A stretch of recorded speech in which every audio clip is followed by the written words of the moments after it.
നമ്മുടെ ജീവിതത്തെ അനുഗ്രഹമാക്കുന്നതും അതോടൊപ്പം തന്നെ നമ്മുടെ ജീവിതത്തെ കഷ്ടത്തിലാക്കുന്നതും ഒരു പരിധിവരെ നമ്മുടെ ചില സ്വഭാവങ്ങളും നമ്മുടെ ചില ഹാബിറ്റുകളുമാണ്. അങ്ങനെയെങ്കിൽ നിന്റെ ജീവിതത്തെ തിരിക്കാൻ സാധിക്കുന്ന,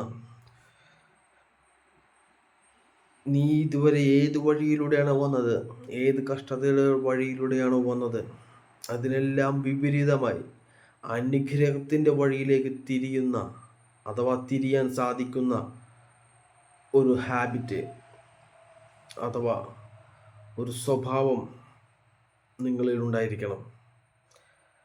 അത് ഞാൻ പറഞ്ഞു തരാം. എങ്ങനെയുള്ള സ്വഭാവമാണ് വേണ്ടതെന്ന് ഞാൻ പറഞ്ഞു തരാം.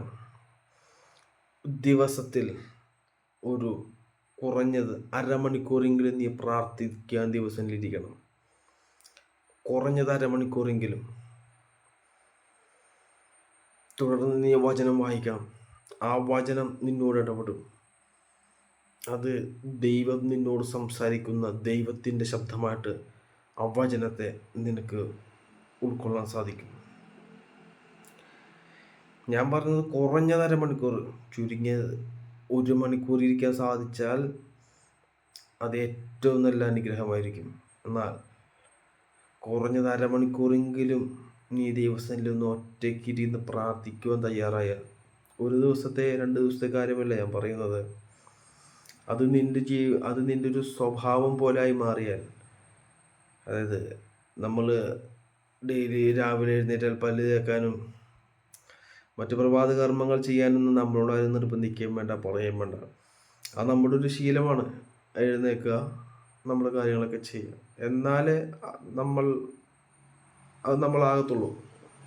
അതുപോലെ പ്രാർത്ഥിക്കുവാനും വചനം വായിക്കുവാനും ആരും നിർബന്ധിക്കാതെ, ഒരാളും പുഷ് ചെയ്ത് വിടാതെ തന്നെത്താൻ എഴുന്നേറ്റാൽ തന്നെത്താനെ വചനം വായിക്കുവാനും പ്രാർത്ഥിക്കുവാനും അത് ജീവിതത്തിൽ ഒരു സ്വഭാവമായി ഇരിക്കുന്ന ദൈവമക്കൾ അവർ അനുഗ്രഹിക്കപ്പെടും. അവരുടെ ജീവിതത്തിൽ എന്ത് പ്രതിസന്ധി വന്നാലും അവരതിനകത്ത് ജീവിക്കും. അവർ ക്ഷീണിച്ചു പോകത്തില്ല, തളർന്നു പോകത്തുമില്ല. ദൈവം അവരുടെ കൂടെ ഉണ്ടാകും. നീ ഏതെങ്കിലും ഒരു ക്രൂഷ്യലായിട്ടുള്ള ഘട്ടം വരുമ്പോൾ നീ തീരുമാനമെടുക്കാൻ വേണ്ടി നീ കിടന്ന് വിഷമിക്കത്തില്ല. കാരണം ദൈവം നിന്നോട് സംസാരിക്കും. നീ വായിക്കുന്ന വചനത്തിലൂടെ ദൈവം നിന്നോട് സംസാരിക്കും. നിന്റെ അന്തരാത്മാവിലൂടെയും ദൈവം നിന്നോട് സംസാരിക്കും. സോ പ്രാർത്ഥനയും വചന വായനയും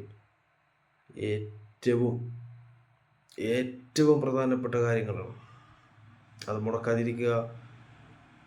ഗോഡ് ബ്ലെസ് യു.